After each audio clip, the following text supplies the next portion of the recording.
को बता दूं कि नागासाकी और हिरोशिमा पर जो बॉम्ब गिरे वो एटॉमिक बॉम्ब थे, जबकि ज़ार बोम्बा का फायरबॉल डायमीटर 10 किलोमीटर था।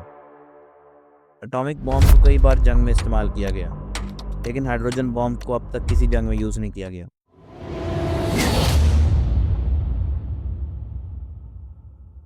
स्टार्टअप देख के तो आप सबको मालूम हो चुका होगा कि आज की इस 3D एनिमेटेड वीडियो में हम न्यूक्लियर बॉम्ब्स को एक्सप्लेन करेंगे। वैसे तो इस टॉपिक में बहुत ज़्यादा केमिस्ट्री है, जो मेरी तरह आप में से बहुत से लोगों को पसंद नहीं होगी। तो इस टॉपिक को आसान से आसान बनाने की कोशिश करेंगे। न्यूक्लियर बॉम्ब में मेनली हम दो को डिस्कस करेंगे, पहला एटॉमिक बॉम्ब और दूसरा हाइड्रोजन बॉम्ब। अगर आप लोगों को याद हो तो मैंने आपको इस वीडियो में बताया था कि हाइड्रोजन बॉम्ब एटॉमिक बॉम्ब से 1000 गुना ज़्यादा पावरफुल होते हैं, और ये बात आपकी अभी क्लियर हो जाएगी कि कैसे। सबसे पहले इन दोनों की आसान वर्किंग को देख लो। एटॉमिक बॉम्ब में न्यूक्लियर फिशन रिएक्शन होता है और हाइड्रोजन बॉम्ब में न्यूक्लियर फिजन रिएक्शन होता है। ध्यान रखना, ये दो ऑपोजिट वर्ड हैं। फिशन का मतलब है टूटना और फिजन का मतलब है जुड़ना। अब देखो, जैसा कि मैंने आपको बताया, एटॉमिक बॉम्ब में न्यूक्लियर फिशन रिएक्शन होता है, तो इसका मतलब इसमें एटम्स का न्यूक्लियस टूटकर छोटे छोटे पार्ट्स में डिवाइड हो जाता है, जिससे एनर्जी रिलीज होती है, जो सारे ब्लास्ट में यूज़ होती है। जिन लोगों को नहीं पता तो उन्हें बता दूं कि दुनिया की हर चीज़ एटम से मिलकर बनी है और हर एटम में न्यूक्लियस होता है। अब हाइड्रोजन बॉम्ब को देखो। हाइड्रोजन बॉम्ब में न्यूक्लियर फिजन रिएक्शन होता है, जिसका मतलब इसमें हाइड्रोजन के आइसोटोप्स के कंबाइन होने से एनर्जी बनती है और ब्लास्ट में यूज़ होती है। और इसमें फिशन रिएक्शन के कंपैरेटिव 4 गुना ज़्यादा एनर्जी रिलीज़ होती है। अगर एटॉमिक बॉम्ब को और डीपली देखें तो आपको बता दूं कि नागासाकी और हिरोशिमा पर जो बॉम्ब गिरे वो एटॉमिक बॉम्ब थे। जो बॉम्ब हिरोशिमा पर गिरा था उसका नाम था लिटिल बॉय, और जो नागासाकी पर गिरा था उसका नाम था फैट मैन। हाइड्रोजन बॉम्ब में सबसे मशहूर बॉम्ब का नाम है ज़ार बोम्बा।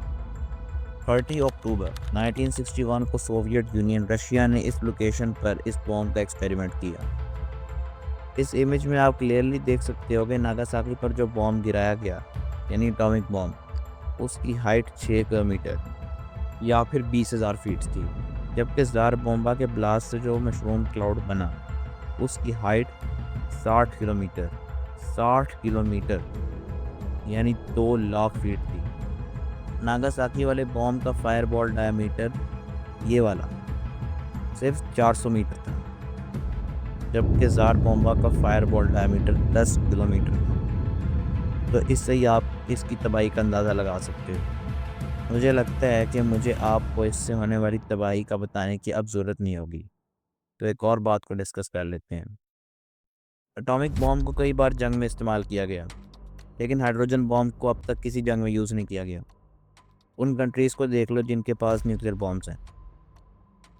एटॉमिक बॉम्ब जिन कंट्रीज़ के पास हैं वो United states of America, Russia, United kingdom, France, China, India, हमारा देश पाकिस्तान और नॉर्थ कोरिया।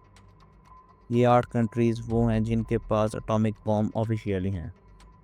हाइड्रोजन बॉम्ब जिन कंट्रीज़ के पास हैं वो United states of America, Russia, United kingdom, France और चाइना है। लेकिन इंडिया भी क्लेम करता है कि उसके पास हाइड्रोजन बॉम्ब है, लेकिन इसकी कोई कंफर्मेशन नहीं है। यूनाइटेड नेशन और इंटरनेशनल एटॉमिक एनर्जी एजेंसी जैसे ऑर्गेनाइजेशन न्यूक्लियर वेपन्स के यूज़ को कम करने के लिए कोशिशें कर रहे हैं। एनपीटी और सीटीबीटी जैसे एग्रीमेंट्स भी न्यूक्लियर वेपन्स के स्प्रेड और यूज़ को रोकने की कोशिशें कर रहे हैं। लास्ट वीडियो में मैंने बताया कि आखिर गन से निकली गोली से किस तरह मौत होती है और बॉडी पर क्या क्या इम्पैक्ट्स होते हैं, और भी कई बातें डिस्कस की हैं, तो वो वीडियो भी लाजमी देखिएगा।